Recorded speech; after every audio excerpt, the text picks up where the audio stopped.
I told my son to stand up for himself at school, which got him in big trouble. Yesterday, my son came home and was visibly upset, so I asked him what was wrong. He's 8 years old, so he still talks to me about this stuff.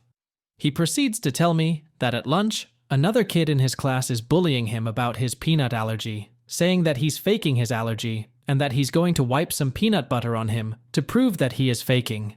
My son said to him that he wasn't faking and that he could die just from touching peanut butter, to which the other kid replied that he didn't care and that he wanted him to die anyway. At this point, my son said that he told the teacher and the lunchroom monitor, who both knew about his allergy, and they were able to intervene yesterday. I had a long talk with my son about doing the right thing and not letting this other kid make him lash out. After this, we talked about the hard part. Now, I'm sure I'm going to generate some hate with some people here with what I told him next, and that's fine. We are allowed to have differing opinions. I'm not apologizing to anyone for teaching my son to stand up and defend himself.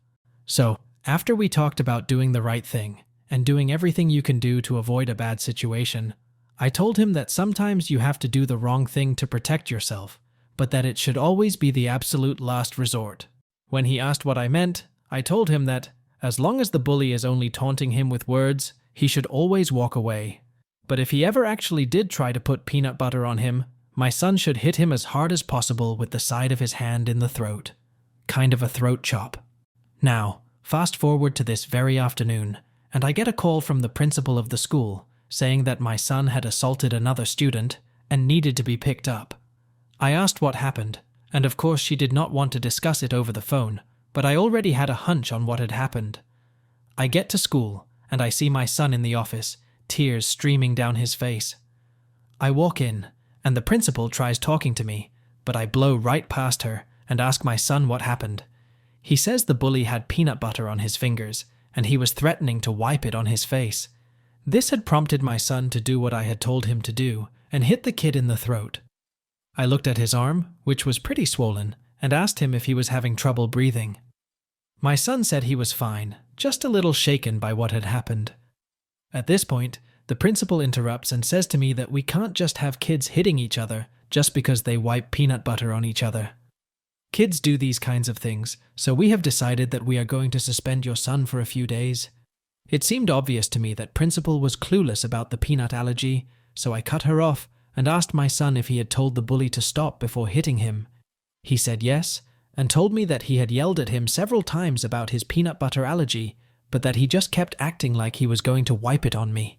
Hearing this clearly shocked the principal, as I could see by her reaction on her face, and I asked if I could see the video from the cafeteria.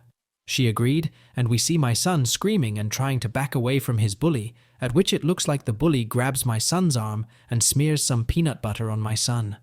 He swiftly reacts with the best throat chop I have ever seen and floors the bully. After seeing the footage, I told the principal that if my kid isn't allowed back at school tomorrow, I was consulting with a lawyer about the attempted murder of my son. I also said that, assuming he didn't have any other ill effects from this, I would be fine not pressing charges against the school and the bully, as he might have learned his lesson. After some deliberation, she agreed for my son to come back to school tomorrow, at which I left with my kid, in order to go to the ER to get his arm checked out. Update 1. So, I went to the school again, as I requested a meeting, in order to make sure these things would not happen again. I had a lawyer with me and wanted to make sure that there was a procedure in place to keep allergens away from my child. Also, I wanted to be ensured that the bully would no longer have the ability to assault my son again, and wanted to know how it was possible that the principal wasn't informed or aware of my child's allergy, as we had shared this information more than enough times. After a lengthy discussion, it was decided that the bully child would be moved to a different school and the cafeteria monitor would be fired. Apparently, she was distracted by her phone when all of the commotion started, which caused her to allow the whole fight to happen. The principal agreed that this behavior was unacceptable and saw firing her as a logical step. The principal also agreed to make sure that my son, and others with a food allergy, would be accommodated with an allergy-free table during lunch. Apparently, every other school in the district will be implementing one as well, so safety hazards like this would no longer happen. So far, all good, but also some weird things have happened in the meantime. The bully's parents found out where we lived and showed up at my house. The bully was very apologetic and asked if he could apologize to my son, to which I said, yes, of course. I invited the parents and their son into our living room, and this child started crying, saying that he didn't mean to hurt my son. This prompted my son to start crying as well, saying that he didn't want to hit him, and he apologized as well. The parents asked their son to explain again what happened. So, apparently this kid likes almond butter, and had almond butter on a sandwich. The bully then thought it would be funny to torment my son by saying something about putting peanut butter on my son, and put a little bit of his almond butter on his fingers to make him think it was peanut butter, and that's what was on his hands when he grabbed my son's arm. This prompted me to ask a question on how it was possible that my son's arm was all swollen up then, and he admitted that there might have been some residue of peanut butter on his hands, as he had eaten a cracker with peanut butter just before. I told the kid that, if this small bit of peanut butter had already caused such a reaction, you can imagine how scared you made my son. He apologized again, and his parents assured me that they had shown him what a peanut allergy can do to someone and explained the whole inability to breathe. Finally, the parents apologized again, and I told all of them that I was satisfied with the situation and that the lesson was learned.